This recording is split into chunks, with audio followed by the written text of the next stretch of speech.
name is Nicholas Dutter. I'm a veteran outreach coordinator with the Home Base program.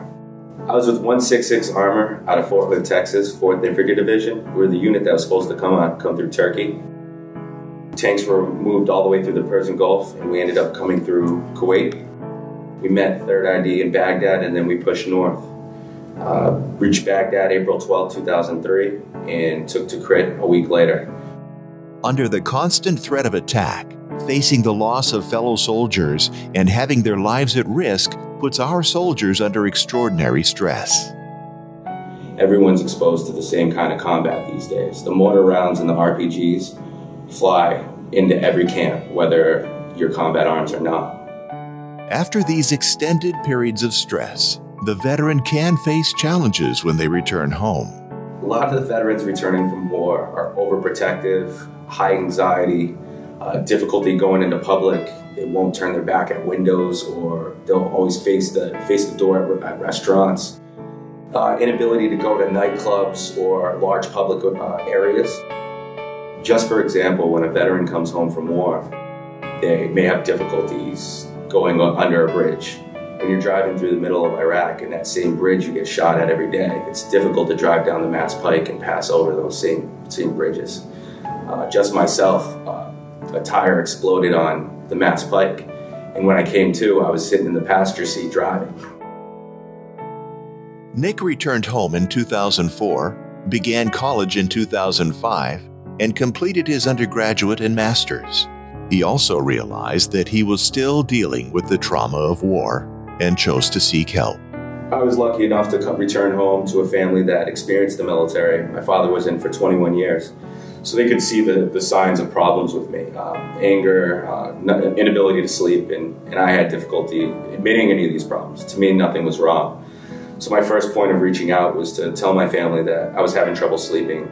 Waited for an appointment, got medicine to sleep, and that was the snowball effect. Now I could get a good night's sleep, but first time I ever talked about any of these events, it allowed me to go seek other health care.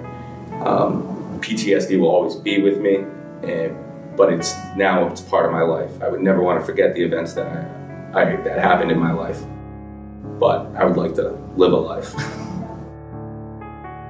While visiting the White House after their 2007 World Series victory, members of the Boston Red Sox visited veterans at the Walter Reed Army Medical Center. This inspired them to work with Mass General Hospital to create the Home Base program in September 2009. The program really exists to care for veterans and families that are affected by the invisible wounds of war.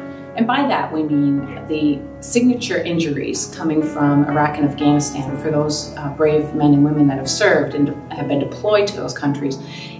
Those injuries are traumatic brain injury, which can be mild or moderate, to reintegration stress, which is a result of combat-related stress, or post-traumatic stress disorder, which is what you'll commonly hear about in the community and in the news. And it's really quite prevalent. It's estimated that over 1/3 of the service members are affected by one or both of these injuries. And that, translating into New England, can be over 12,000 people that are estimated to be affected. That doesn't even count the impact to all the family members of those service members. So it's really quite a big issue. In addition, it's estimated that only about 40% of these veterans actually seek care. So it's really a pretty huge unmet need that we're trying to fill with the services that we're offering at the Home Base program. After 3 years, Nick decided to leave his career in finance to work with the Home Base program. So personally, when I came home from Iraq, I would not talk to a civilian about my problems. So I immediately would relate to my father or those individuals that had been put in situations similar to me. The Home Base program hires veteran outreach coordinators like myself that are liaisons to the veteran, vet-to-vet connection that had experienced the same war and same conflict as those veterans. Help them seek treatment. We're with the veterans throughout the entire program while they're seeking all their assistance with the clinicians, or whether it's treatment for their traumatic brain injury. Before and after every appointment, we're there for the veteran. The Home Base program also provides treatment and education to the family members of veterans. Deployments and reintegration not only affect the veteran but the family member. The Home Base program allows for the family member to seek treatment for themselves. The team, the mother, the father, the grandparent, the parent, any loved one that's there for the veteran, we consider a family member. And that is key for the veteran's reintegration. I just say that because my family's the reason why I'm okay today. That you came through. The Run to Home Base is an event where runners raise funds to support the Home Base program. My first fundraising race was in 1996. I ran the Race for the Cure. My mom had been very sick around that time, and it was great to get involved and kind of do something for a cause that, if not to help her, to help others. In 2002, I ran the Boston Marathon for the Franciscan Children's Hospital. And as part of that training, I had a chance to visit the facility and get to meet the kids that were in the daycare program there. And I was surprised how much that motivated me later on in the training. When the winter weather was bearing down on me and I had to go out to do miles in the snow. It seemed like not that big a deal compared to the challenges that other people face and the same folks that would benefit from this fundraising. Opened in 1912, no field holds more history in baseball than Fenway Park. Most recently, including the 2004 and 2007 World Series championships.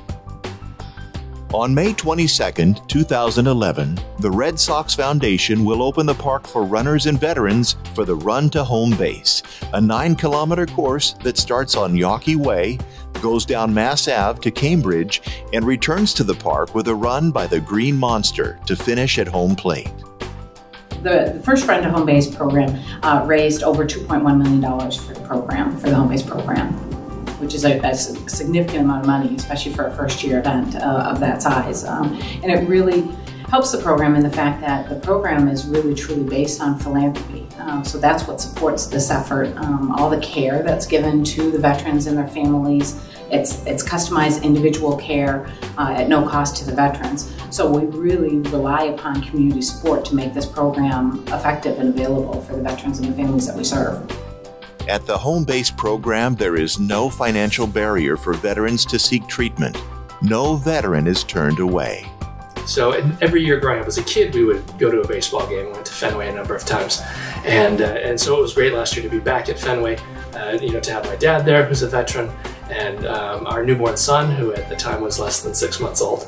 And we're excited about getting back there this year because he's already become a Red Sox fan, so I think he's going to really enjoy hanging out at the park. Thank you for taking the time to learn about the Home Base program. If you would like to contribute to the Run to Home Base, visit runtohomebase.org.